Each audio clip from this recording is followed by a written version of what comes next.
বাবা সাহেব আম্বেদকরের আদর্শ নিয়ে লড়ছি লড়বো, বাবা সাহেব আদর্শ নিয়ে লড়ছি লড়বো।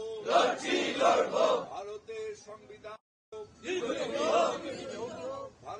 সংবিধান দীর্ঘজীবী হোক, ভারতবর্ষ দীর্ঘজীবী হোক, ভারতবর্ষ এগিয়ে আছে যাবে। বাবা সাহেবের আম্বেদকরের আদর্শ নিয়ে ভারতবর্ষ এগিয়ে আছে যাবে। বাবা সাহেবের আম্বেদকরের আদর্শ নিয়ে লড়ছি লড়বো, বাবা সাহেব আম্বেদকরের আদর্শ নিয়ে লড়ছি লড়বো। ছবিটা পিছিয়ে মানে এটা হয়ে যাবে। জয় ভীম, জয় ভীম, জয় ভীম, জয় ভীম। বাবা সাহেব আম্বেদকরের জন্মদিন, তার আজকে আমাদের ভারতবাসীকে শপথ নেওয়ার দিন। তিনি যে আদর্শ নিয়ে আমাদের ভারতের সংবিধান রচনা করার প্রধান ব্যক্তি ছিলেন, অর্থাৎ ভারতের যে drafting committee, constitution drafting committee, তার চেয়ারম্যান ছিলেন। মূলত তিনি এবং কিছু বিশিষ্ট জনেরা তারা ভারতের সংবিধান ড্রাফট করেছিল এবং পার্লামেন্ট সেটাকে নিয়েছিলেন। সেই আদর্শগুলো যেগুলো ভারতের সংবিধানে ছিল, বাবা সাহেব আম্বেদকর নিজের জীবন দিয়ে সেই আদর্শগুলো মেনেছিলেন। তার মধ্যে যেরকম দেশপ্রেম ছিল, সার্বভৌমত্ব ছিল, যেরকম ধর্মনিরপেক্ষতা ছিল, এই সবের মধ্যে দিয়ে বাবা সাহেব আম্বেদকরের নেতৃত্বে ভারতের সংবিধান একটা নতুন দিশা ভারতবর্ষকে দেখিয়েছিল।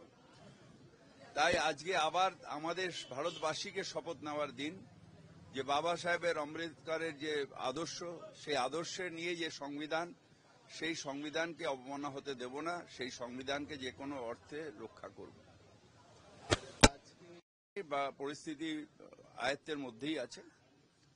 হুলিগানিজম এর একটা শেষ হয়। পুলিশ অলরেডি বলেছে যে খুব স্ট্রিক্টলি দেখছে, খুব কঠোর হাতে দমন করছে। হঠাৎ একটা ঘটনা ঘটিয়েছিল, কেন সেটাও অনুসন্ধান করার জন্য আমি অনুরোধ করছি। এর পেছনে কারা, সেটা নিয়েও অনুসন্ধান হওয়া উচিত। তার কারণ ভারত ধর্মনিরপেক্ষতার পীঠস্থান হচ্ছে পশ্চিমবঙ্গ। সেই পশ্চিমবঙ্গকে কলঙ্কিত করার জন্য যারা এই পরিকল্পনা করেছিলেন তাদের ধিক্কার জানাই এবং পুলিশকে বলবো কঠোরতম শাস্তি এদের জন্য দিতে কোর্টের মাধ্যমে। যে খুন করে সে বলে খুন হয়েছে হায় হায়। যোগী আদিত্যনাথকে বা বিজেপির কোন নেতা, তাদেরই এই প্ররোচনা।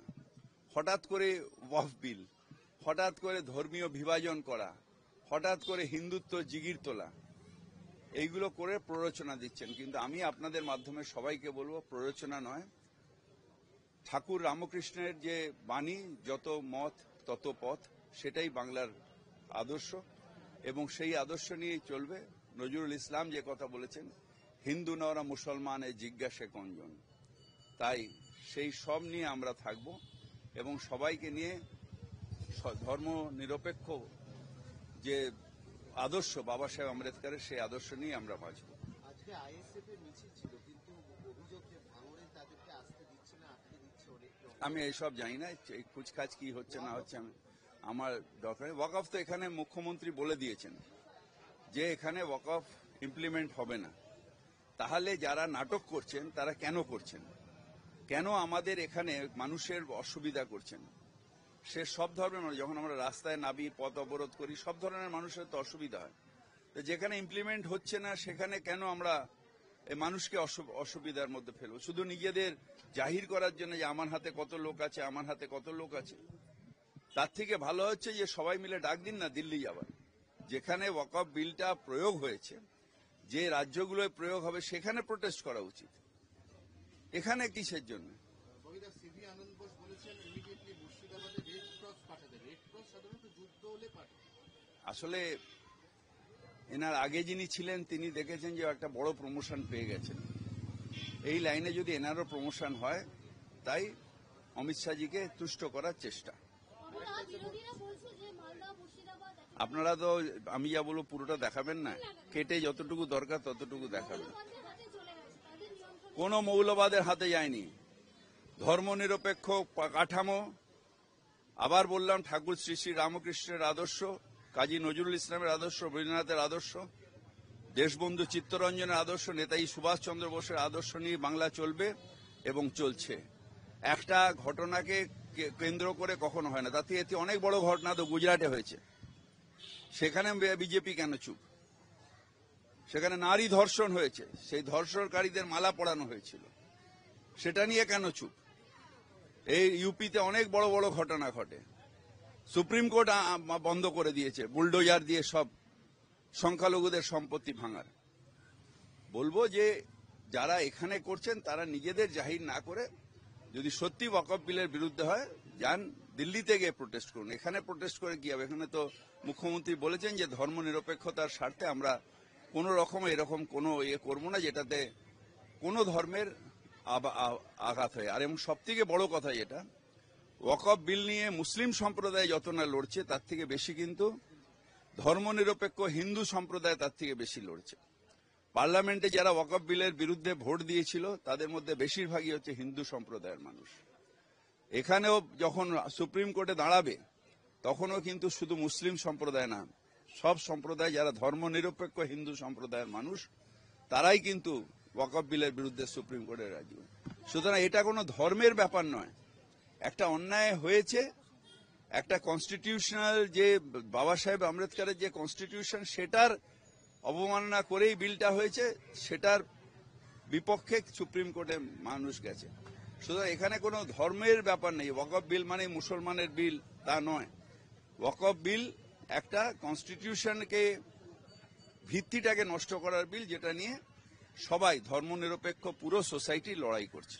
ज्यादा देखा गया कि मालदा मुर्शिदाबाद में लेकिन लोग आतंकी थे, वो अपने रिश्तेदारों के घर एरिया छोड़कर जा रहे, गांव छोड़कर। ऐसा कोई बात नहीं है, यहाँ पर ऐसा कोई परिस्थिति नहीं है।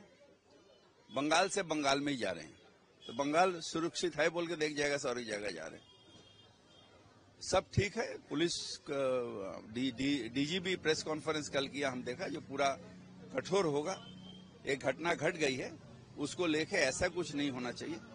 वो घटना ऐसा, इससे बहुत बड़ा घटना यूपी पे इसमें गुजरात में घटी थी, उसके बाद भी लोग चुप था। आज ऐसा क्या घटना जो हुआ निंदनीय है, निंदनीय है, जो भी किया वो निंदनीय किया। इसका पीछे कौन है ये निकालना पुलिस के काम है, और निकालेगा, मेरा विश्वास है। मगर ये घटना नहीं चाहिए था ये, क्योंकि ये बंगाल की पवित्र भूमि है। वक्फ कानून बन चुका है, उसके खिलाफ ये प्रदर्शन हो रहा है, क्या होना चाहिए ऐसा? ये खिलाफ करना, यहाँ तो मुख्यमंत्री ममता बनर्जी बोला जो यहाँ पर हम कानून माने लागू नहीं होगा, क्योंकि यहाँ पर कोई परिस्थिति नहीं है जो डीएम लोग ये करेगा। मगर जहाँ पर ये होगा वहां पर चुप क्यों है? इतना बड़ा सब नेता, इतना बड़ा नेता, जाओ दिल्ली में जहाँ पर हुआ है ये, वहां पर अपना प्रदर्शन करो, यहाँ पर क्यों? কবিতা একটু স্কাইওয়াকটা নিয়ে একটু বলে দিন। সেখানে আসার পথে বাসন্তী হাইওয়েতে এগুলো নিয়ে বেকারে একই কথা বলো কেন?